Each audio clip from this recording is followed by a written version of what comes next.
The opinions expressed on the following sponsored program are strictly those of the host, guests, and callers, and not necessarily those of this station, its staff, management, or sponsors.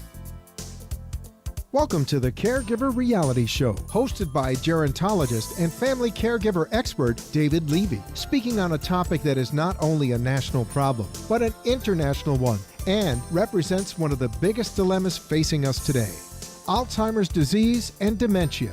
With no cure in sight and hundreds more being diagnosed weekly, Alzheimer's is more feared than cancer or heart disease. Join us as David Levy breaks it down and educates, informs, and explains useful caregiver strategies and techniques that 25 years of non-clinical family caregiving have taught him. You can listen or call in and be part of the show. 888-565-1470 to ask your questions. And now, here's David Levy. Good evening, Boca Raton, America, and the world. This is Caregiver Reality with your host, David Levy, gerontologist.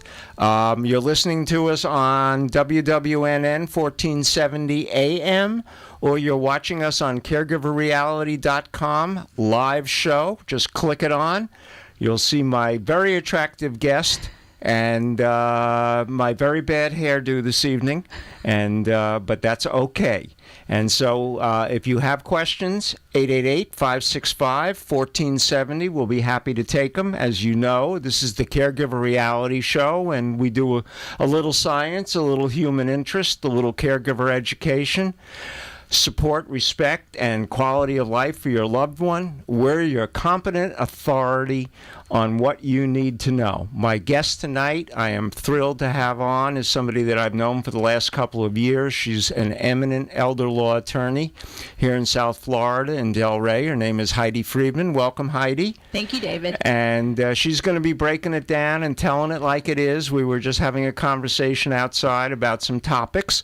A little later on in the show, I have part 3 of the David Hilfiker blog as he's slowly succumbing to his dementia. You know, he has a blog that says, I have Alzheimer's.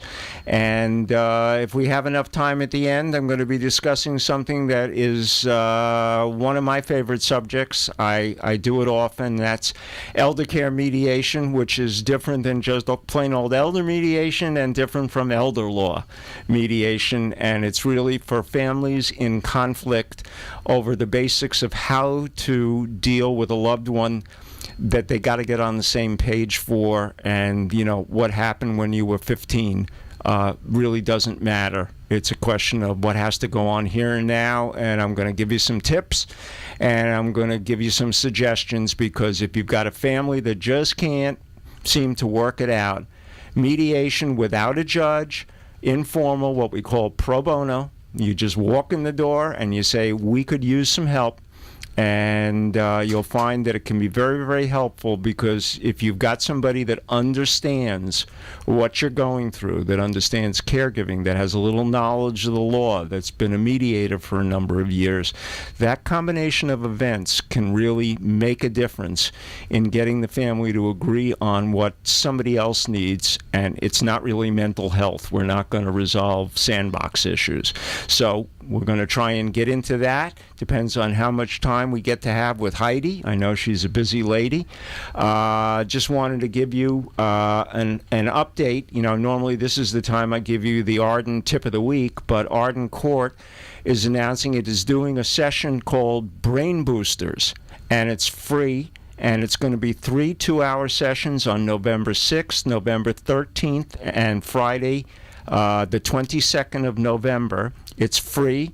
All you've got to do is call them and register, and it'll be at Temple Beth Shalom. I'll be giving the address as we get closer to the dates. The first session it has 2 incredibly great people. One is Dr. Mark Brody, MD of Brain Matters, an eminent neurologist, and the other is yours truly, eminent gerontologist. But I get the opportunity to follow him. I love to do that. We've been doing a lot of speaking together, and the program is being brought to you by Arden Court, Solkoff Legal, and Comfort Care. Home care, and all are based in Delray, and all do an excellent, excellent job. So I'm going to jump ahead, and I'm going to say good evening, Heidi, and welcome. Thank you for being here. I hope the audience enjoys. By the way, anybody have a question for Heidi? 888-565-1470. She can't dispense a lot of law on the telephone, but she can give some interesting insight. And so you could have done anything when you got out of law school. How'd you pick elder law? Well, actually, I did pick something else. Oh, okay. So, I guess I've just known you. Choice. All right.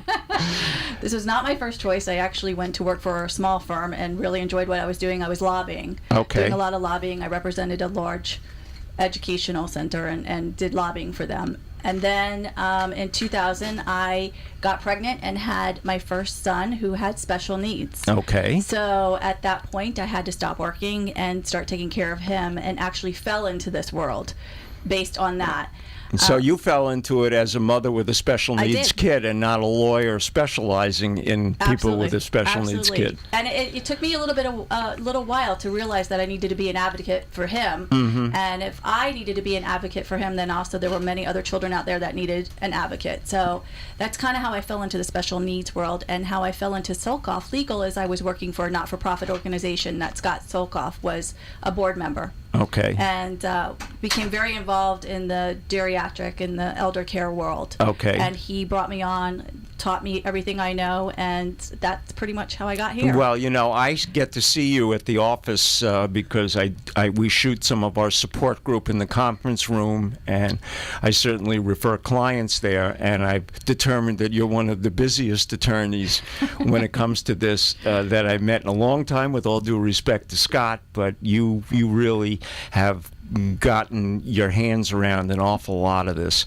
and go ahead. I was just going to say it's a passion for me. Mm-hmm. I enjoy it. I really enjoy helping the elderly people that come into the office. I know that they're dealing with some of the similar emotions that I went through when I had my son and had to leave him at a hospital and have other people care for him, Mm-hmm. and I wasn't able to take him home initially. So I can understand some of the elderly women mostly that come in and they have to leave their husbands in facilities and what they go through emotionally. So it's Right. a very big passion for me. And I can appreciate that, because I had a special needs kid Mm-hmm. who's now 42, and is really quite an individual, because we never wanted to treat her handicaps as handicaps. Mm-hmm. But yet I know how difficult it is for parents to understand that their parenting role also now includes an extended situation in caregiving. And sometimes it's hard to give up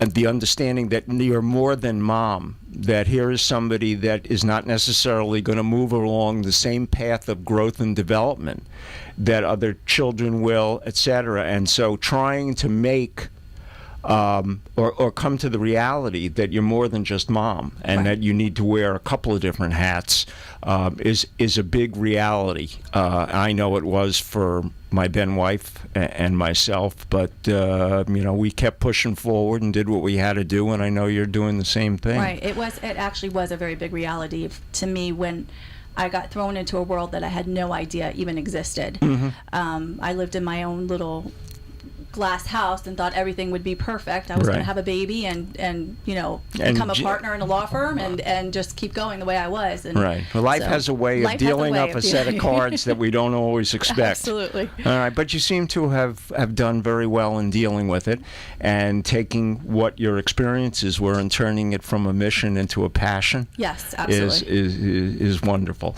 Thank you. While we're talking, and not just children and not just elders, but when you reach a majority, Yes. meaning when you've either hit 18 or 21, depending on the state you're in, etc., what's the most important thing you can do to protect yourself once you've arrived at your legal majority, so that things are done? Because most people don't realize that once you've turned 21, that really you're very limited in who can do what for you if you haven't made arrangements. So I don't want to answer your question, but that's okay. That's correct, and especially parents of children with special needs who they feel, this child cannot act as an 18-year-old.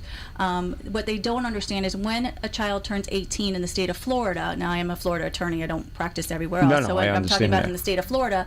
When a child turns 18, he is no longer considered, quote unquote, a child, and is considered an adult and can make their own decisions, regardless of whether or not they are competent enough to make those decisions. They are entitled to make their decisions. So the most important documents that somebody at age 18 should get, whether they have a disability or not, is a durable power of attorney and also a healthcare advance directives. Right. Those documents will allow the individual to choose who they want to be able to make the financial decisions and or the healthcare decisions on their behalf if they're unable to do so. I say at the age of 18, people should do this, but truthfully, at any age over 18, if you do not have those two documents, it's really important to get them, because if there does come a time when you become incapacitated and you have not chosen who you want to make those decisions for you, unfortunately, the court will. Right. And we were talking outside because I know that there are a lot of kids that go off to college, right? And are out on their own, and they're in their 20s and they're infallible, and nobody even thinks about these things. And if you don't say what you want, but you did say that there is, in the state of Florida, at least by statute, was it, that there's a proxy situation, so that if you haven't picked somebody, there's a short list, so to speak, of those who can step in and act on your behalf if it's absolutely necessary? Yes, that's true, but remember, that's only for healthcare issues. Only for healthcare. Does not deal with the financial issues. So if you happen to have no directives for healthcare advance directives, there is a proxy statute in the state of Florida that does give a lineal list of who can act on your behalf. You mean like parents or brothers and sisters, bloodline? Yes, Same kind of thing as if you died intestate, that kind of list of those that could be. Yes, except for the first one actually is the guardian. Is a guardian. That would be your first step if there's a guardian. The second one is parents. The third one is siblings. The fourth one is children, adult children. So there is a proxy statute. Okay. Oh, that's good to know, because I was not aware that there was also a proxy statute. I just always had told people, if you don't put it in writing and get it done the correct way, but you certainly don't want to leave it to a list. No, you don't want to leave it to a list, and you certainly don't want to leave it to a doctor that is going to make a decision at that point of who he wants to talk to. Right. You want to be able to choose who you feel comfortable with making the decisions for you regarding your health, regarding your healthcare decisions, and also regarding whether or not you want life-prolonging procedures if, God forbid, you're in a situation where you're terminal. Right. So, now, let me ask you this, and I don't want to dwell on this part, but suppose you're a child with special needs but also has competency in doubt, either, functionally, but really what I'm talking about is either they might have been brain damaged or had hydrocephalus at birth or some other kind of a complication. What happens in that event? Do they automatically, is mom the guardian, or do you still have to go through a guardianship procedure on behalf of the child, of the ward, while they're still a child? Not while they're a child, but when they do turn 18 years old, you do have to go through a guardianship advocate procedure. Okay. There's two different procedures to go through. One is if you're a parent, you're able to go through the guardian advocate procedure. The other is to go through the full guardianship. All right. I see that we've got to take a quick break. You're listening on WWNN 1470 AM. My guest is Heidi Friedman, Elder Law Attorney. If you've got a question for her, 888-565-1470, and we'll see you right after the break. Hello. Are you a family caregiver?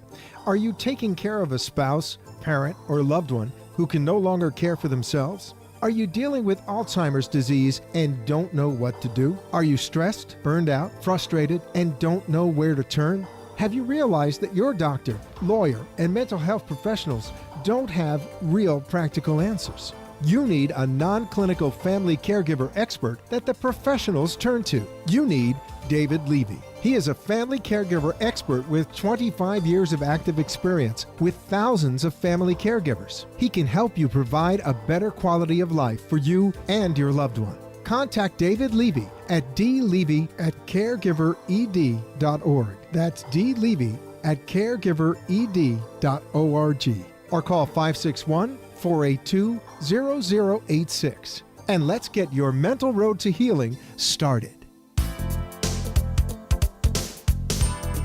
And welcome, Boca America in the world. We're here with Heidi Friedman, an elder law expert, attorney from Delray Beach, Florida, who's been telling us how she got involved and a few little interesting points about the fact that even if you've reached your majority and you didn't pick somebody as a health care surrogate for you, that the law still provides an opportunity to do it by proxy through a list of parents and children and what have you.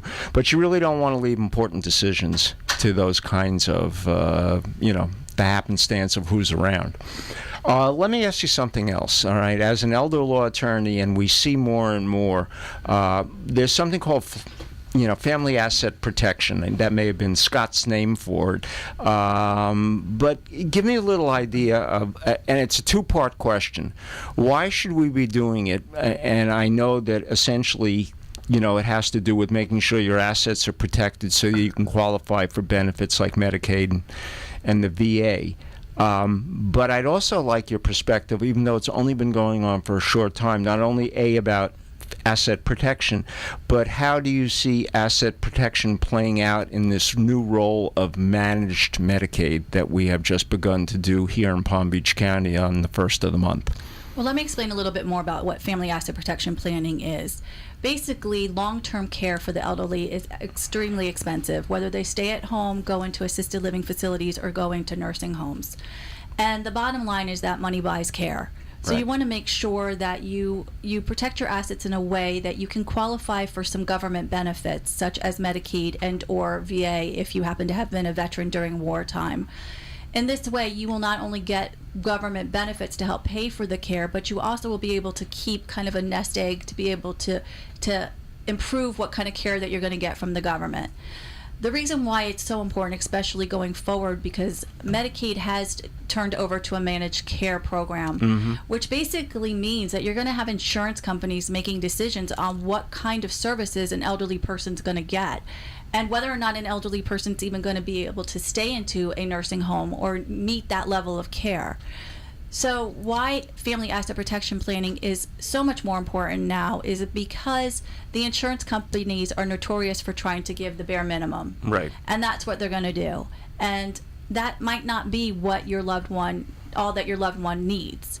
And to put anything else, maybe a private aid or to get somebody, some for kind extra of services. Something, right, you're going to need that extra money to be able to care for them. So we do the family asset protection planning so that we can actually qualify individuals who might not normally meet the eligibility for the government benefits. We're able to qualify them for those government benefits and give them just another pot of money to be able to use to better their quality of care. And I also know that Medicaid is more in the nature of a loan than your Medicare or Social Security. So at the time that you pass away, if you haven't made good asset protection, Uncle Sam can step back in and say, pay us our loan. Yeah, there are definitely ways that Uncle Sam can come back in and say, it's time to pay back what we gave you. The state of Florida is not really aggressive at this point yet in doing that, but they certainly can become so anytime. Right. Well, a couple of weeks ago, before the rollout started in Palm Beach, I had on Jaime Fitzgerald, who's the executive director of the Area Agency on Aging, explaining at least what was going on in the first part of the state that it was unrolling in. And he said, look, we'll expect a lot of glitches, et cetera, et cetera.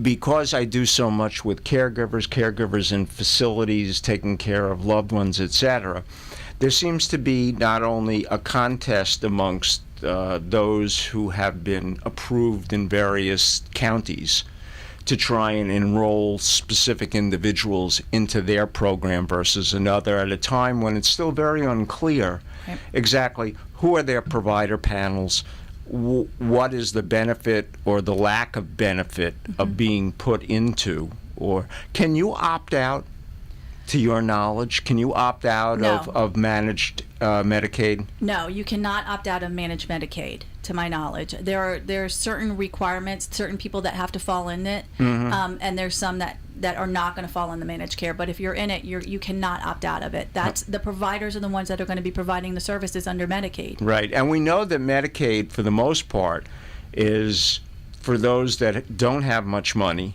and it's always been a tightly funded program because it shares both federal and state money, and that's always an issue. Without commenting on anybody, and it's way too soon, but let's face it, these managed care organizations have to make a buck too. Absolutely. So have we put another layer of expenses called overhead and profit, because these are profit-making companies and they have shareholders? Do you feel, and I know it's way too soon, but I'm just asking your opinion, can there be enough savings in managed Medicaid programs to now pay the overhead on the management services as well as provide what's needed for the benefit of the patient or the client? Well, I think that's what the fear is in the elder law community, is how is this going to play out with the benefits that are given to our clients. I mean, how much are our clients going to suffer because now there is this other layer on top that has to make money. So you are dealing definitely with, a private insurance company now that's going to try to make as much money, obviously, and give as little bit of benefits as they possibly can. You're already dealing with a government program that likes to do that anyway. So now you've added another layer on it. Exactly. And I would assume then that the approval process for where you can go and what you can do is going to tighten down as well. I know their mandate is to try and keep people out of nursing homes and to try and keep them at home. But if you've got people that are some of the most seriously aged and ill that fall into that category, trying to keep them at home without also supporting the caregiver and whatever else that we can do to manage that home care situation is going to, I think, become a little bit problematic, because let me just go on and make one additional point. We have a real shortage of qualified caregivers, paid caregivers in this state, as we do around the country. Right. And so trying to get people in that can also, that have had the training to deal with people that are as sick as many of these Medicaid patients are. I know when I discuss it with people that are in the home care industry right now how difficult it is to find private pay folks that meet the criteria and also are dedicated, etc. It seems to me that trying now to manage some real sick people at home is going to make it even more difficult and require a skill level that maybe we can't afford, like skilled nursing. Absolutely, and I think a bigger concern is that you're going to have an insurance company make a decision on whether or not somebody needs skilled nursing and can qualify for 24-hour care. They are definitely, their goal is going to be to try to get these people home, because that obviously going to cost less money to have them at home than have them in a nursing home that can cost, thousands and thousands. Excuse me. The biggest issue I see, and where I see the people that are going to suffer the most, are definitely the spouses, the caregivers at home that already are feeling guilty for putting their loved one in a nursing home or in a facility because they can't care for them. And now those individuals are coming back into the home, and they already feel, I deal with a lot of women who have their husbands going into these facilities, and they already feel as their spouses, why am I not doing enough? They already feel the guilt of putting their loved one or their husband into an ALF or a nursing home and not keeping them at home. And I really have to explain to them that, you can't be a 24-hour caregiver. You can't be there 24 hours. You don't even have the skills to be able to do it. This is not what your career was. You didn't. And I must tell you, excuse me for interrupting you, I know many nurses who have reached that point where they're caring for mom and dad, and the presumption is because they were a nurse, Right. that they know, exactly what to do. When I wrote my book a year or so ago on non-clinical family caregiving, practical problem solving and coping skills, it was because even though you might have the clinical assistance, and while you may not know all of it, and we're going to soon see that the visit from the nurse is going to be the visit with the online Skyping and an iPad, Right. and trying to have a doctor in a remote location do verification of what may be the symptoms and the ailments. Mm-hmm. And I don't think, or at least it's my feeling on the matter, that with the front line of geriatric care falling to nurses, whether it's in mini clinics and in doctors' offices, because we certainly don't have enough geriatricians, Right. where are we going to find the skill level to try and treat people that should be in a nursing home, but somebody's made maybe a financial decision more than they've made a healthcare decision for the Right. sake of the bottom line. And that's going to all end up falling on a spouse who's already elderly themselves, who might already be suffering from some ailments, maybe not as severe as their significant other one who needed to go into a Right. nursing home. But now, who's going to care for those people when they come home? If they can't get quality caregivers at home, who's going to care for them? And not Them. only, yep, and you're 100% right. And one of the things, and I talk about it weekly, is that we are in the middle of a dementia epidemic, not just Alzheimer's, but probably the 5.2 million Alzheimer's patients that we think we have in the United States have been doubled very recently because of the addition of temporal frontal lobe dementia, which was always called Pick's disease and kind of kept off to itself, as well as mild cognitive impairment. There are millions of people with mild cognitive impairment, a goodly majority of whom may advance to dementia but aren't in a dementia category yet, and trying to figure out how to cope with somebody that has dementia who you've loved is a little different than taking care of a broken leg or, a fractured hip. Difficult as that may be, you can still communicate with them. Right. But we have an overwhelming amount of folks that have just, as Dr. Hilfiker, who I'll be speaking about in a moment, have said the lights have gone out. Right. And so even trying to put them back home with a loved one who does not understand what dementia is all about looks to be almost like torture, even though the reason that they more than likely placed them in a facility was because their ability to cope and deal with it was above their skill level. Right. I mean, David, this morning I actually spent some time in an ALF that was strictly for dementia patients. Mm-hmm. And I was there, doing what I do, was getting documents signed and starting off doing FAP for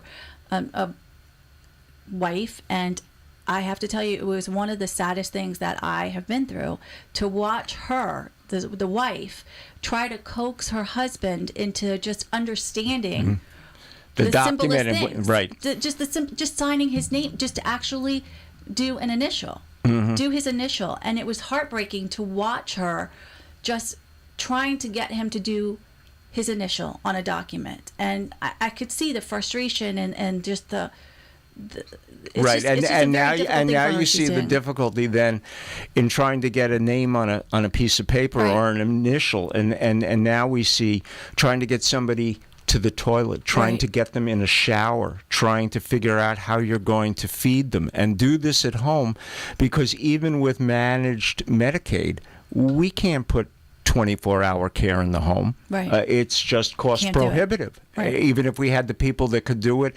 and somebody was compatible enough. We also know that with the Department of Labor being pretty strict about 40-hour work weeks, it's going to be very difficult to get that kind of full-time help. We've got to go to a station break. We've got to go to and give the station an opportunity. You've been listening to Heidi Friedman. I hope you'll stay over a little bit longer. Sure, I got a couple of more things. Yeah. This is CareGiverReality.com. We're at 888-565-1470. That's 1470 AM here in Boca Raton, Florida. We'll be back in a moment. This is Health and Wealth Radio, AM 1470, WWNN Pompano Beach, and WKIS HD3, Boca Raton, Miami, Fort Lauderdale. Hello, are you a family caregiver? Are you taking care of a spouse, parent, or loved one who can no longer care for themselves? Are you dealing with Alzheimer's disease and don't know what to do? Are you stressed, burned out, frustrated, and don't know where to turn? Have you realized that your doctor, lawyer, and mental health professionals don't have real practical answers? You need a non-clinical family caregiver expert that the professionals turn to. You need David Levy. He is a family caregiver expert with 25 years of active experience with thousands of family caregivers. He can help you provide a better quality of life for you and your loved one. Contact David Levy at dlevy@caregivered.org. That's dlevy@caregivered.org. Or call 561-482-0086. And let's get your mental road to healing started. It's the CareGiver Reality Show. I'm your host, David Levy, gerontologist. I've been talking with Heidi Friedman, Esquire, Elder Care lawyer. We've been getting into some interesting discussions during the break. She was just discussing a client that she was working with today at a dementia facility who trying even just to get an initial on a document, a letter. And I was explaining to her from my perspective that a letter, even if it happened to have been the letter in his name, an R, an H, a J, is when dementia gets to be at that level, an R doesn't mean anything. There's no such thing as a letter. It's an abstract. And I want you to listen, and I'd like you to be able to stay if you can. I have been chronicling every week a Dr. David Hilfiker. He is an MD from Washington, D.C., who has been blogging about the fact that he has dementia.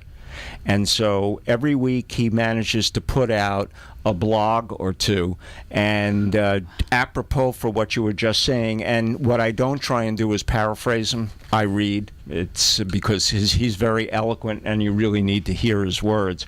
And so this was from last Monday, October 7th. It's called In a Fog. Sometimes there are tiny views of what my future holds. The view last week was more disturbing to me than usual. A friend who volunteers regularly at Joseph's house had invited me to have breakfast there, help him clean up and talk a little. Joseph's house is a facility that helps to feed the poor that Dr. Hilfiker helped to form. All right, and so he's been there from day one. And to help with cleaning up, and I took my place at the sink to wash dishes. The drill is to wipe excess food off the plate, wash them in soapy water, stack them near the sterilizer, put them in the sterilizer as each load is finished, and then put them away. Pretty straightforward. However, I found myself at each stage in the process uncertain what to do. If the little place designated for stacking the soapy dishes filled up, where else should I stack them? If there was coffee in the cup, did I need to wash it, or was enough to toss the coffee out and put the cup directly into the sterilizer? Good thought. When it was time to put the cups away, where were they stored? Answer, right in front of me. How much dish soap do I pour in the basin? These were minuscule decisions, and they didn't matter. If the spot for stacking the dishes filled up, put the dishes anywhere. If I don't know whether to wash the coffee cups or not, go ahead and wash them. It's not a big deal. What did it matter if I put in too much or too little soap? However, he goes on to say, I was in a mental fog, detached from the place and the others in the kitchen. What was most distressing was this total sense of dependency on others. I felt I needed to ask someone about almost everything, yet I felt weird about asking. I felt others' eyes on me, although I don't know if it was true or was just a subjective sense. My world contracted to the tiny space around me. I am ordinarily treated with deference at Joseph's house. New volunteers, especially the year-long interns, know my role as founder and have at least heard of my books, if they are not already reading them. The deference has always been embarrassing, so my response has been to be self-deprecating. You know, you don't have to defer to me. I'm just like one of the guys. The truth, however, is that I also enjoyed the deference, and I'm willing to put up with it to my discomfort, which is an interesting thought. So were the volunteers noticing my confusion? As I worsen, will their opinion of and respect for me change? Of course it will, especially as the volunteers change every year. How will that feel to me? And what will it be like to visit at Joseph's house as I lose that place of special respect? Will I even want to visit as I worsen? For the first time, I felt some of the isolation that is probably coming. Not because others isolate me, but because, in my embarrassment, I isolate myself. That, when I read that the other day, I just had to rock back in my chair and say, wow. I mean, this man still has the capability to express how he feels. And even to get a glimpse of someone who is not as cognitively impaired as the person that you dealt with today, but even forgetting how in the way you wash and do dishes in a facility that you've founded begins to give you some idea of how difficult it is for the dementia patient to stay in reality, stay in the present, and all at the same time looking just like they've always looked. So when Mom says, how can I put Dad in the nursing home? He looks like he always did. He sounded like he always sounded. But yet, going on in that brain because of the deterioration is somebody that can no longer comprehend, express themselves. And so much of the reason why we need nursing homes and the reason why Medicare and the VA are so necessary is because they can't do things on their own. That even when you were at the assisted living dementia facility today, there's a routine, there's an orderliness, there are people that are responsible besides Mom for their care and safety. And this is something I think we forget, that how important it is for the dementia patient and dementia family that we have the ability to have facilities, even though they may only be 50, 60 beds at a time.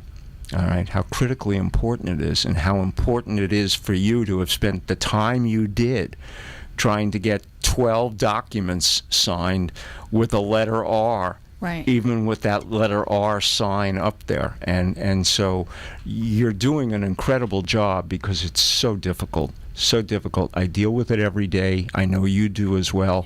Sometimes I think that the audience, if they have not experienced dementia of the Alzheimer's type or whatever, how difficult it is for everybody in the family to see somebody that has essentially a healthy body and a bad brain. And it's just so terribly difficult. And I'm not sure that you have a comment, but I actually do. I also find it's not just the family members that are suffering, but also the individual. There's a period of time when the individual who's suffering from dementia realizes there's something wrong, but they can't put their finger on it. They don't know what it is. I hear this a lot from family members, and how they react and how they change in personality because of that. I've had clients, sons that have come in and said, my mother just became abusive or just mean for any reason, and it's just because she's going through this and she doesn't understand what's happening to her, but she knows something's wrong. So instead of acting fearful, she's taking on a very aggressive role. So it's not only just the family members that are suffering, but actually this individual that knows there's something going on, they just don't know what it is. When I first started to do the blogs from Dr. Hilfiker, one of the first things he said was, there's something going on in my head, but I'm not sure what it is. I just know things are different. And I hear that over and over again and one of the most difficult things for caregivers, I'll put it back in the context of a little more on my side of the fence, is that because it is such a confusing, confounding, damnable disease, and that's the only way I can put it, and we have so little experience. Sure, once in a while we'll get a Marie Shriver special on HBO, or somebody will do a little bit of something, or on the Golden Girls somebody will have a forgetful moment, but we haven't really exposed ourselves as a country to what aging and dementia together really amount to, because it's a worldwide crisis. And just like we have doubled our numbers, and the World Alzheimer's Association, only looking at Alzheimer's, figures there's 35 million of them worldwide. I would say more than likely you're dealing with 100 million, because there are so many places that can't diagnose it. I'm dealing with an organization that is first trying to bring awareness to the Caribbean about dementia. It is so pervasive as it is everywhere else, but yet they don't have daycare centers. They don't really have nursing homes. They don't have the ability to understand that disease. And now that we're living longer, even in third world countries, the opportunity that pneumonia didn't get to us, or polio, because we've gotten vaccinations, the fact is that aging and dementia, all right, is creeping up on the world. And I don't care what the politicians may think, or what happens in the next few days or the next few months. This country and everywhere else is at such risk right now, forget where the money can even come from, that if dementia and aging continue, as they will, because we can't stop aging and we're a long way from doing anything regarding dementia, that we have problems that can't even be contemplated. And when we stop to think, and I'm not political, but that we've stopped food stamps, that we've stopped programs, that we've stopped research that is reaching in these directions in the name of trying to change something that's already there. Right. We just forget what all the collateral damage is. And the collateral damage are special needs kids, special needs adults, and that's what I would call any adult with dementia, is a special, adult with special kinds of needs. And unless you've had the experience, unless you're in a facility or have access to the people that really understand this on a day-to-day, hands-on level, it's almost impossible to contemplate. And no matter how many books you read on the disease, or how many people write how I took care of my mom, with all due respect to everybody who was a caregiver and tried to write about it, it was your unique set of experiences that you dealt with at that time based on what you knew. And then when we write in hindsight, things always look a little different. Right. We forget how bad the trenches were once we've been out of them for a while. I'd like to read another one of Dr. Hilfiker's blogs, and maybe what we can do is skip the next break. By the way, if you'd like to ask Heidi or me a question, that number, 888-565-1470. We'd love to hear from you. And if you're watching on CareGiverReality.com, just post a note to the website. And if it's something that you'd like to ask Heidi, I'll make sure that she gets it. CareGiverReality.com. Or if it's something in caregiving, I'll be happy to address that issue, so that if you can hear us, but you're unable to call us, or if you're watching and we're just too darn interesting to break away for a phone call, we'll be happy to deal with you via the internet. And so here's one from this past Thursday from Dr. Hilfiker. It's called Confusion Again. Marcia, who's his wife from Finland and is a very strong lady, I've spoken to her as his wife, and I visited friends the other night. There's a small group of 20-somethings who live nearby in a community, and each volunteers at an anti-poverty ministry in the city. Our conversation turned to the role of the millennials, all right, those who are 20s and 30s, all right, in the politics of the next generation. I mentioned a book called The Fourth Tuning, a book quite relevant to the conversation, and I tried to give them a synopsis. But I got lost in my own words. When I realized I couldn't find my way through to an adequate description, I said to the volunteers, I can't do this. I'll just have to stop. I told them earlier this year about my Alzheimer's, so I acknowledged my confusion, and we went on with the conversation. I noticed 3 things. First, I believe this is the first time I've gotten confused enough that I had to give up halfway through a conversation. It feels like a further step down the ladder. Second, I was gratified not to feel embarrassed by the episode. The conversation just continued as if it were normal for someone to get confused by his own thoughts. Nobody seemed weirded out, which is an interesting line. Third, I began to wonder how this will affect my willingness to engage in complex conversation. Will I be comfortable with trying to explain the fourth turning again? But the reminder is, use it or lose it. If a person with moderate Alzheimer's, for instance, has trouble buttoning her blouse and her husband jumps in to help and then proceeds to take over every time a blouse needs buttoning, his wife will clearly lose the skill altogether. Better to let her struggle for a while until it's clear that she can't do it. Mine, of course, is cognitive, not muscle coordination, but the principle is the same. It will be better for me to continue engaging in such discussions, even of the fourth turning, until I'm sure that the capacity is really gone. That will probably result in a few more potentially uncomfortable times before it becomes clear that I can no longer do it. But I also don't want to shut down any earlier than I have to. In my previous post, I described my confusion washing dishes at Joseph's house, the one I just read. I wonder whether it would cause the intern's opinion of and respect for me to change. I received several comments and email from readers who thought it unlikely I'd lose the intern's respect as I worsened. They're probably right. Actually, even as I wrote the post, I struggled to find an appropriate word and used respect because I just couldn't find a better right one. This man just absolutely is so insightful. But I've watched now over the last couple of months, and we had him on as a call-in guest, and he was very good that day. But I have a feeling if I call him and I say, David, would you like to come back on the show, that he might, as a result of what he said in the last week or two, indicate that maybe he might get confused, even though no one here would get embarrassed and the audience would accept it for what it is. And I think that's a lot of what you see in your practice, is people that are right on that cognitive edge, and the rest of the family is trying to figure out what to do. And while it's a passion of yours, it has to be not only rewarding, but it has to be at times so difficult to watch them go through this journey, especially as a mom who's been through special needs and knows what that means in terms of long-term chronic situation.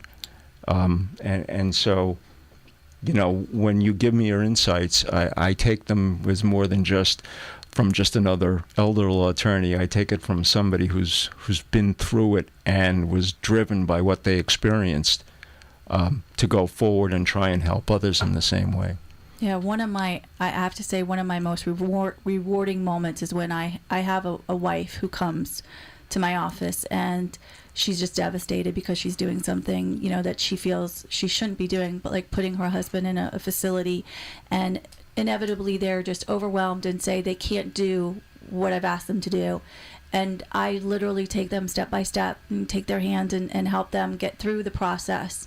And at the end, it's just like, you can almost just see the load has just been lifted off their shoulders, and they call me and they can't. And they don't know how to thank you. You're their guardian angel. Right. And they've all taken me under their wing, and I'm like their daughter. And, right. And it's incredibly rewarding for me to take a woman who I know has the strength to be able to do it, just doesn't know how to get there, right, and get her there. Well, you're a remarkable woman as well. Oh, and I think that what you do and how you do it is not only commendable and laudable, but I just, you know, my hat's off to you. I really think that what you do better than most. Oh, thank you. All right, Thank because you have that passion and that heart for it. Yeah. All right. I'm going to just touch on, because I don't have a lot more time, but one of the things that I want to bring up to the audience is a subject called Elder Care Mediation. And I've been a mediator for a number of years, and I was what they call a general circuit civil mediator, and I would wait for the wheel to come around and some judge to give me a case. And then I started attending what was called elder law mediation. And I realized that while elder law got into a lot of the substantive issues of documents and how do you deal with people that are arguing over durable powers of attorney or guardianship or some of the things that are within your direct realm, that there was another whole piece to it, that there were family dynamics and conflicts, etc. And so with the help of some trainers that were teaching the program, I was able to kind of bump elder law into elder care. And I started doing my own version of it. Now, the state of Florida has not created a new category yet called Elder Care Mediation, but last year they were good enough, after watching what I did and how I was training people, to acknowledge me as a subject matter expert, all right, which was something that I really took a lot of comfort in, because I really think that this is a whole expansive new area, and I constantly get calls from mediators that are dealing with family and don't quite know how, because it's not that they're not skilled as mediators, but one of the things, while you can't tell them what to do, if you don't have the subject matter expertise to be able to fit it in context so that you can keep, it's not so much shuttle diplomacy, but for the benefit of the audience, one of the great things about mediation, and Heidi, I don't know whether you mediate or not, but one of the great things about mediation, formal or informal, is that you can make any kind of decision you want. You don't need the court, you don't need anybody else. There's finality to it because you've put to rest that set of issues. And obviously, anything that's said can't be used in a subsequent, lawsuit or anything else like that. So it's safe. You can do it on any terms you want, and when it's over, that piece is over. And one of the things I've learned from doing elder mediation is, if you can instill confidence, because there's no one problem in caregiving. It's myriad, and as the circumstances change, just as you watch your client's circumstances change, so do the people that come to mediation. And if you can establish a competent authority, a neutral competent authority that understands and can help pose issues for them in a way that they understand, as I said at the beginning of the show, it's not about whether or not you like your sister. It's whether or not we should put Dad through a whole bunch of medical procedures that will not necessarily enhance his quality of life or extend it, or that give him any more independence, and the most important word that I use, and it really gets to families, is dignity. If you can tell me, when you're sitting in mediation, that what you want to put Dad through, on the slimmest hope that it might work, that what he may wind up being or suffering from has any level of dignity, and if you can lay that argument out for the family, other than I just want, then this is what the forum is to listen. And most people, when they get in there, they realize that what they're trying to do is guide the destiny of somebody who they love, but are doing it without all of the facts in front of them, so they're kind of playing it out of their hip pocket. And so that's why I see elder care mediation taking on such an important role, because once you've gotten through doing your ministering, as it is, and getting them, and that's why I send them to you, because if we don't have the documents, if we can't guide the ship in terms of the patient or the loved one, then all the rest doesn't mean anything. But once you've gotten them pointed in a direction, if they don't have a competent authority, a place that they can go where they can air their grievances without it coming back to haunt them. And you don't have to show up in an office anymore. I'm finding out that you can do more and more of this on conference calls, on Skype, that the words and the circumstances, that even though you may not always have eye contact, that if it's relevant and it's believable and it's put in a certain way. A couple of years ago, I took family conflict resolution at Eckerd College, and it opened up a whole different insight into how families behave and what makes them, I won't say dysfunctional, but why there are the inherent conflicts that come about. And it made what I do a little bit easier, because I understood it from more than just the argument. I understood it from the underpinnings of what a family goes through. And it's absolutely a tremendous feeling of accomplishment when you walk out of that room, and while they don't hug and necessarily walk hand in hand into the sunset, and have resolved all their issues, but you know that you've helped them through this piece, and they know there's a place to come to deal with the next one. And so I kind of feel a very kindred spirit with what you do and how you do it. One of the things that I normally end my show with is I say, doing this is not my mission. It's my passion. And there hasn't been a night that I haven't ended that way, because I am passionate about the family caregiver. I am so concerned about what is happening in this country right in front of our eyes, and we're focused on other things that are important, but we're going to be dealing with this stuff for a long, long time. Heidi, it's been a pleasure to have you. I want to thank you for your wisdom, for your insight. All right. Thank you, David. I hope people were entranced by what you were saying and didn't get a chance to call in and add in their 2 cents, but you certainly, at CareGiverReality.com, you can post a note to Heidi. Heidi, how does somebody get in touch with you if they would like to deal with you in your professional capacity? They can contact me at my office. Okay. And your telephone number is? 561-733-4242. And you're on Atlantic Avenue in Delray, Yes. Right next to Atlantic High School. Yes. Solkoff Legal. Yes. One of my favorites.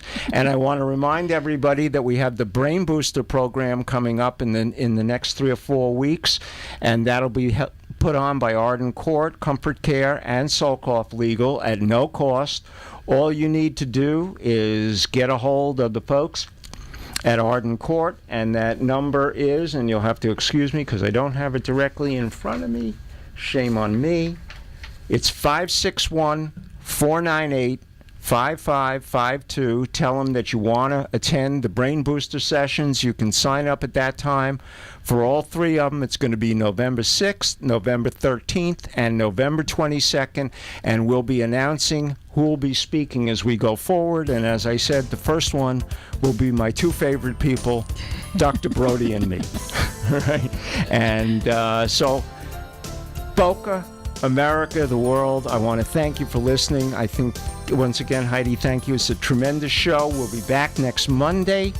And Paul Vattiato, my co-host, will be back, and we'll have a bunch of interesting things to tell you, a little more news, a little more information. And remember, if you haven't heard it here, don't believe it.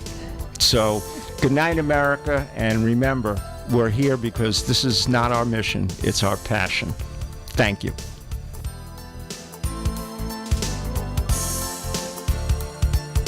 You have been listening and watching David Levy, gerontologist and non-clinical family caregiving expert. Visit our website at CareGiverReality.com and hear and see unscripted family caregiver support groups discussing all of the questions that you have wanted to ask but didn't know where to turn. Tune in again next time for more updates and special guests who bring their caregiving experience to you so that you can deal with your problems and hear how family caregiving is affecting fellow Americans just like you. The opinions expressed on the preceding sponsored program were strictly those of its hosts, guests, and callers, and not necessarily those of this station, its staff, management, or sponsors.